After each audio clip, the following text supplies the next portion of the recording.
Good morning students. तो आज के क्लास में हम इंग्लिश ट्रांसलेशन की चर्चा करेंगे। हाउ टू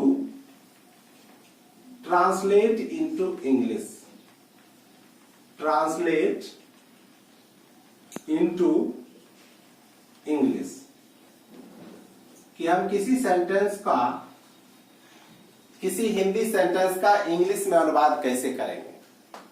तो पूरे टॉपिक को एक क्लास में समझ लेना पॉसिबल है नहीं, इसको समझने के लिए समय देना पड़ेगा। And I will try to give you all the solutions related to English translation. Okay, तो you will have to continue here.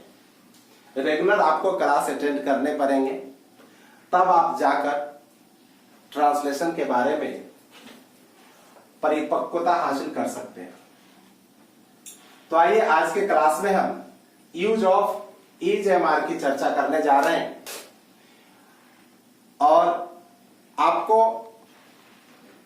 Notebook और पेन की जरूरत पड़ेगी, इसलिए अभी तक अगर आपने नोटबुक और पेन नहीं लिया है तो आप नोटबुक और पेन लेकर बैठिए और इसको नोट करने का प्रयास कीजिए, ताकि एक बार सुन लेने से कोई जरूरी नहीं है कि याद हो जाए।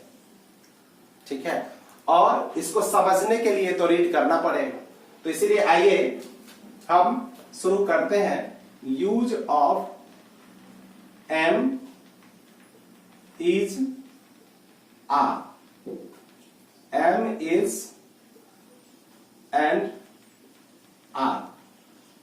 मीनिंग को देख लें कि एम मीन्स हूं, एम मीन्स हूं, इज मीन्स है, एंड आर मीन्स हो या है।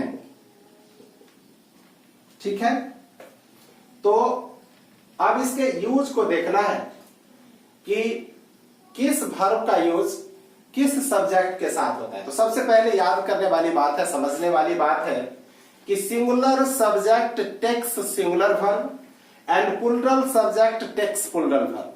जो सिंगुलर सब्जेक्ट होंगे सिंगुलर वर्ब लेंगे और जो प्लूरल सब्जेक्ट होंगे प्लूरल वर्ब लेंगे।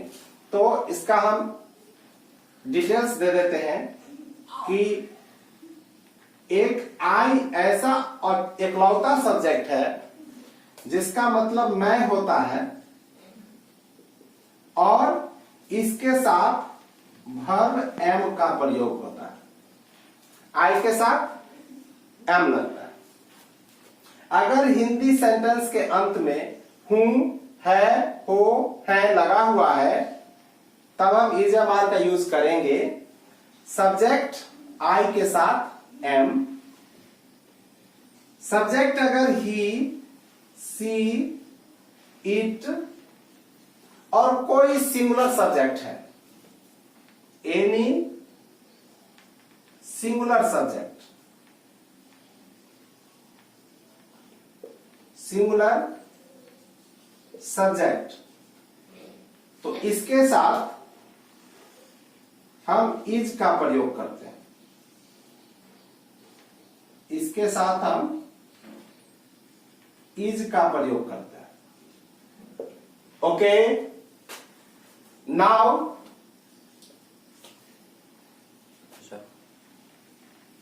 You, we, they and any plural subject, any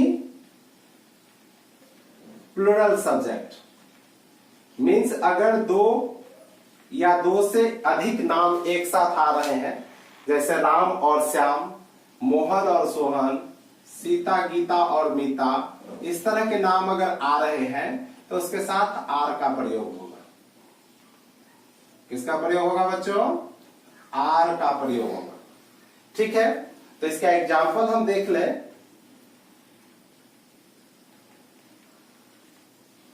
example, छोटे से एग्जाम्पल से शुरू करते हैं हम। मैं खुश हूं, मैं खुश हूं, ये हिंदी सेंटेंस है और इसका स्ट्रक्चर हम देखें तो पहले सब्जेक्ट है लास्ट में वर्ब है।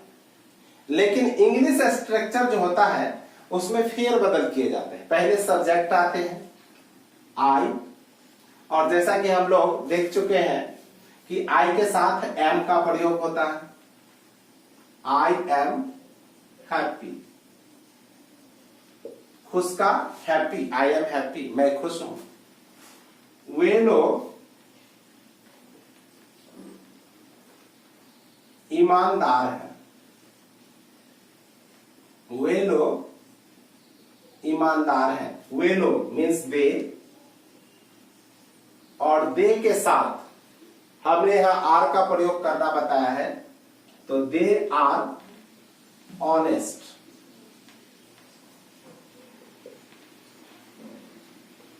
सीता, गीता और मीता बहनें हैं, बहनें हैं। क्या होगा? सीता, गीता एंड मीता,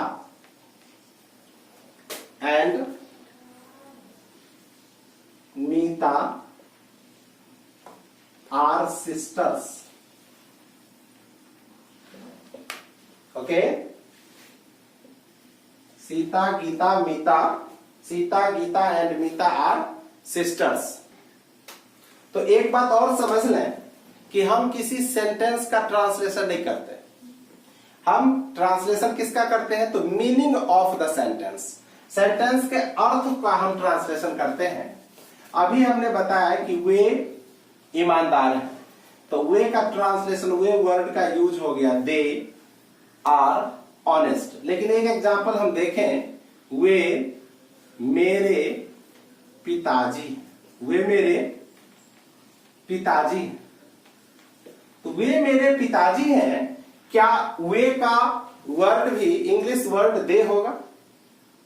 नहीं, यहां पर वे के लिए हम ही का प्रयोग करेंगे। क्यों?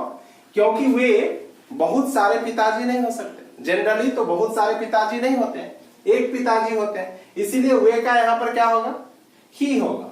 और ही के साथ हम यूज करते हैं इज।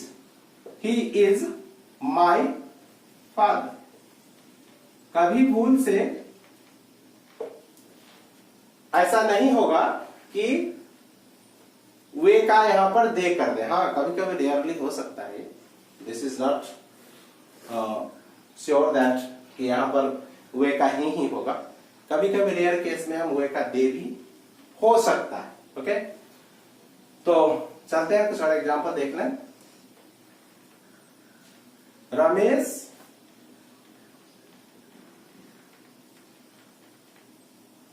प्रसन्न है। क्या होगा? रमेश एक नाम है, तो रमेश सिंगुलर है, तो इसके साथ सिंगुलर वर्ब इज हैप्पी। ठीक है। वे आज व्यस्त है। अब यहां पर क्लियर नहीं है वे क्या हो सकते हैं, सिंगुलर है, प्लूरल है, किन के लिए आया है। तो यहां पर जनरली हम वे का दे ही देते हैं। They are busy today. Sentence अगर निगेटिव है, निगेटिव सेंटेंस के लिए तो सिंपली कुछ करना नहीं है, इज एम आर के बाद हम नॉट का यूज कर लें।